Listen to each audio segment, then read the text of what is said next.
ನಾಯಕತ್ವ ವಿಚಾರ ಸಂಬಂಧ ಡಿಸಿಎಂ ಮಾತಾಡಿದ್ದಾರೆ. ಪಕ್ಷ ಸೂಕ್ತ ಸಮಯದಲ್ಲಿ ಸೂಕ್ತ ನಿರ್ಧಾರವನ್ನ ಮಾಡುತ್ತೆ, ಎಲ್ಲದಕ್ಕೂ ಸಮಯವೇ ಉತ್ತರ ಕೊಡುತ್ತೆ ಅಂತ ಹೇಳಿ ಡಿಸಿಎಂ ಡಿಕೆ ಶಿವಕುಮಾರ್ ಹೇಳಿದ್ದಾರೆ. ನನ್ನ ನಾಯಕತ್ವದಲ್ಲಿ ಪಕ್ಷ ಅಧಿಕಾರಕ್ಕೆ ಬಂದಿದೆ, ರಾಜ್ಯದ ಜನತೆ ನಮಗೆ ಬಹುಮತವನ್ನ ಕೊಟ್ಟಿದ್ದಾರೆ. ಪಕ್ಷ ಅಂದ್ರೆ ಹೈಕಮಾಂಡ್ ಸೂಕ್ತ ಸಮಯಕ್ಕೆ ನಿರ್ಧಾರವನ್ನ ಕೈಗೊಳ್ಳುತ್ತೆ, ಅದಕ್ಕೆ ನಾವು ಬದ್ಧರಾಗಿರ್ತೀವಿ ಅನ್ನೋ ಮಾತನ್ನು ಹೇಳಿದ್ದಾರೆ. ನೆಟ್ವರ್ಕ್ 18 ಮೀಡಿಯಾ ಅಂಡ್ ಇನ್ವೆಸ್ಟ್ಮೆಂಟ್ನ ಸಮೂಹ ಸಂಸ್ಥೆಯ ಮನಿ ಕಂಟ್ರೋಲ್ನ ಫ್ಯೂಚರ್ ಆಫ್ ವರ್ಕ್ ಕಾರ್ಯಕ್ರಮದಲ್ಲಿ ಡಿಕೆ ಶಿವಕುಮಾರ್ ಪಾಲ್ಗೊಂಡಿದ್ರು. ಆಗ ಈ ನಾಯಕತ್ವ ಗೊಂದಲ ವಿಷಯವಾಗಿ ಪ್ರಶ್ನೆಯನ್ನ ಕೇಳಿದಾಗ ಈ ರೀತಿ ಉತ್ತರವನ್ನ ಡಿಕೆ ಶಿವಕುಮಾರ್ ಕೊಟ್ಟಿದ್ದಾರೆ.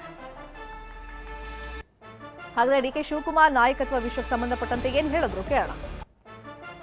People, including some in this room, want to know, as monsoon reaches the state by the end of May or early June, will you reach the Vidhan Sauda before that as the Chief Minister?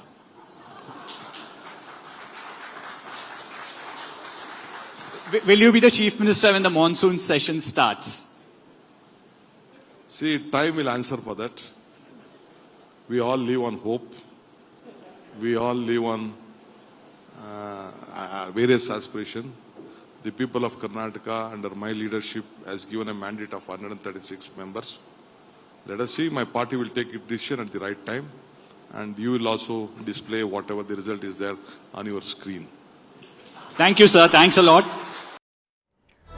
ಇದೇ ವಿಚಾರಕ್ಕೆ ಸಂಬಂಧಪಟ್ಟಂತೆ ಇನ್ನಷ್ಟು detail ಆಗಿ information ಅನ್ನು ಕೊಡ್ತಾ ಹೋಗೋದಕ್ಕೆ ನೇರ ಸಂಪರ್ಕದಲ್ಲಿ ಕನೆಕ್ಟ್ ಆಗಿದ್ದಾರೆ ನಮ್ಮ ಪೊಲಿಟಿಕಲ್ ಬ್ಯೂರೋ ರಿಪೋರ್ಟರ್ ಹೆಬ್ಬಾಕ ತಿಮ್ಮೇಗೌಡರೆ. ನಾಯಕತ್ವ ಗೊಂದಲಕ್ಕೆ ಹೈಕಮಾಂಡ್ ಯಾವಾಗ ತೆರೆ ಎಳೆಯುತ್ತೆ, ನಮಗೊಂದು ಕ್ಲಾರಿಟಿ ಬೇಕು ಅಂತ ಹೇಳಿ ಎರಡೂ ಬಣದವರು ಕಾದ್ರೂ ಕೂಡ ಸಿಹಿ ಸುದ್ದಿಯ ನಿರೀಕ್ಷೆಯಲ್ಲಿ ಡಿಕೆಶಿ ಟೀಮ್ ಇದೆ, ಅಂದ್ರೆ ಕಾದು ನೋಡುವ ತಂತ್ರವನ್ನ ಅನುಸರಿಸ್ತಾ ಇದ್ದಾರೆ. ಇನ್ನೊಂದು ಕಡೆ ಸಿಎಂ ಟೀಮ್ ದೆಹಲಿಯಲ್ಲಿ ಯಾವ ತರ ಲಾಭಿಯನ್ನ ಮುಂದುವರೆಸಿದೆ.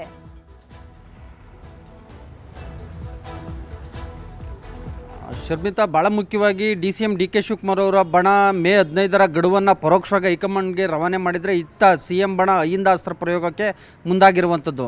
ಎಸ್ಪೆಷಲಿ ಅಹಿಂದ ಸಂಘಟನೆ ಆರಂಭವಾಗಿ 25 ವರ್ಷ ತುಂಬುತ್ತಾ ಇರ್ತಕ್ಕಂಥ ಹಿನ್ನೆಲೆಯಲ್ಲಿ ಅಹಿಂದ ಸಮಾವೇಶದ ಒಂದು ಬೆಳ್ಳಿ ಹಬ್ಬ ಆಚರಣೆಗೆ ಇದೀಗ ಸಿ.ಎಂ. ಬಣ ಒಂದು ರೀತಿ ಪ್ಲ್ಯಾನನ್ನು ಮಾಡ್ಕೊಂಡಿರ್ತಕ್ಕಂಥದ್ದು.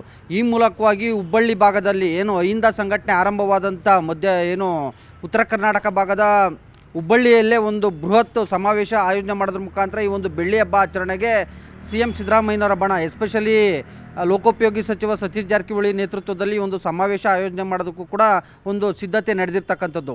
ಆದರೆ ಹೈಕಮಾಂಡ್ ಮಟ್ಟದಲ್ಲಿ ಈ ಒಂದು ಸಮಾವೇಶಕ್ಕೆ ಅನುಮತಿಯನ್ನು ಪಡೆಯೋದಕ್ಕೆ ನಾನಾ ರೀತಿಯಾದಂಥ ಕಸರತ್ತನ್ನು ಆರಂಭ ಮಾಡಿರ್ತಕ್ಕಂಥದ್ದು. ಸೊ ಹೀಗಾಗಿಯೇ ಸಿ.ಎಂ. ಆಪ್ತಮಣದಲ್ಲಿ ಗುರುತಿಸ್ಕೊಂಡಿರ್ತಕ್ಕಂಥ ಸತೀಶ್ ಜಾರಕಿಹೊಳಿ ಮತ್ತು ಡಾಕ್ಟರ್ ಎಚ್ ಸಿ ಮಹದೇವಪ್ಪನವರು ನಿನ್ನೆ ನವದೆಹಲಿಗೆ ತೆರಳಿ ಎ.ಐ.ಸಿ.ಸಿ ನಾಯಕರನ್ನ ಭೇಟಿಯಾಗಿರ್ತಕ್ಕಂಥದ್ದು.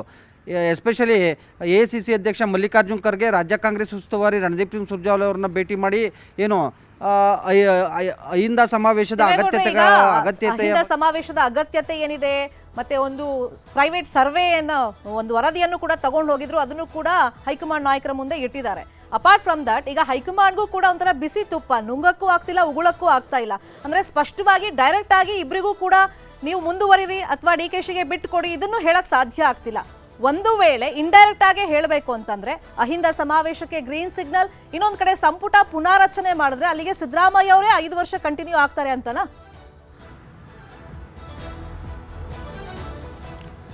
ಖಂಡಿತವಾಗಿಯೂ ಸಚಿವ ಸಂಪುಟ ಪುನರ್ರಚನೆ ಆದರೆ ಎಲ್ಲ ಒಂದು ಕಡೆಯಾಗಿ ಇನ್ನುಳಿದಿರ್ತಕ್ಕಂಥ 2 ವರ್ಷಗಳ ಕಾಲ ಹೊಸ ಸಚಿವರು ಅಂದರೆ ಅಸಮರ್ಥ ಸಚಿವರನ್ನು ಮತ್ತು ಹಳಬರನ್ನು ಕೈಬಿಟ್ಟು ಹೊಸಬರಿಗೆ ಅವಕಾಶವನ್ನು ಕೊಡುವಂಥದ್ದಾಗುತ್ತೆ. ಮತ್ತೊಂದು ಕಡೆಯಾಗಿ ಅಲ್ಲಿ ನಾಯಕತ್ವ ಗೊಂದಲ ಅನ್ನುವಂಥದ್ದು ಎಲ್ಲೊಂದು ಕಡೆಯಾಗಿ ನೇಪಥ್ಯಕ್ಕೆ ಸರಿಯುತ್ತೆ.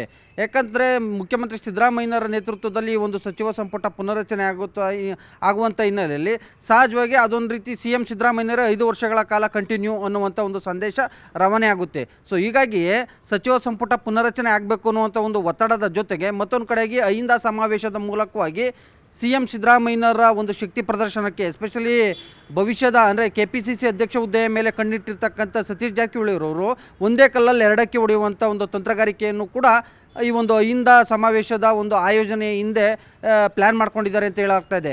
ಎಸ್ಪೆಷಲಿ ಏನಾದರೂ ಅಹಿಂದ ಸಮಾವೇಶಕ್ಕೆ ಹೈಕಮಾಂಡ್ ಗ್ರೀನ್ ಸಿಗ್ನಲ್ ಕೊಟ್ಟಿದ್ದೇ ಆಗಿದ್ದಲ್ಲಿ ತಮ್ಮ ಶಕ್ತಿ ಪ್ರದರ್ಶನ ಮಾಡ್ದಂಗೂ ಆಗುತ್ತೆ.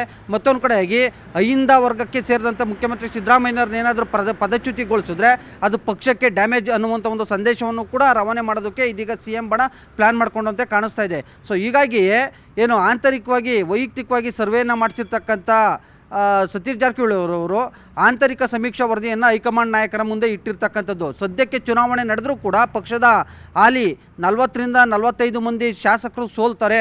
ಅಹಿಂದ ವರ್ಗ ಕಾಂಗ್ರೆಸ್ಸಿಂದ ವಿಮುಖರಾಗ್ತಾ ಇದೆ. ಎಸ್ಪೆಷಲಿ ಅಲ್ಪಸಂಖ್ಯಾತರು ಮತ್ತು ಹಿಂದುಳಿದವರು, ದಲಿತರು ಏನು ಕಾಂಗ್ರೆಸ್ ಮೇಲೆ ಅಸಮಾಧಾನಗೊಂಡಿದ್ದಾರೆ ಅನ್ನುವಂಥ ಒಂದು ಸಂದೇಶವನ್ನು, ಅಂಥದ್ದೊಂದು ವರದಿಯನ್ನು ಹೈಕಮಾಂಡ್ ಮುಂದೆ ಇಟ್ಟಿರ್ತಕ್ಕಂಥದ್ದು. ಸೊ ಹೀಗಾಗಿಯೇ ಈಗ ಏನು ಅಹಿಂದ ಸಂಘಟನೆಯ ಬೆಳ್ಳಿ ಹಬ್ಬ ಆಚರಣೆಗೆ ಏನಾದರೂ ಅನುಮತಿಯನ್ನು ಕೊಟ್ಟಿದ್ದೇ ಆಗಿದ್ದಲ್ಲಿ ಆ ಒಂದು ಬೃಹತ್ ಸಮಾವೇಶದ ಮೂಲಕವಾಗಿ ಪಕ್ಷ ಸಂಘಟನೆಗೂ ಕೂಡ ಒಂದು ರೀತಿ ಅನುಕೂಲ ಆಗುತ್ತೆ ಅನ್ನುವಂಥ ಒಂದು ಮನವರಿಕೆಯನ್ನು ಕೂಡ ಮಾಡಿಕೊಟ್ಟಿರ್ತಕ್ಕಂಥದ್ದು. ಇನ್ನೊಂದು ಕಡೆಯಾಗಿ ಮೇ 15ನೇ ತಾರೀಕು CM DK ಶಿವಕುಮಾರ್ ಅವರ ಹುಟ್ಟುಹಬ್ಬ.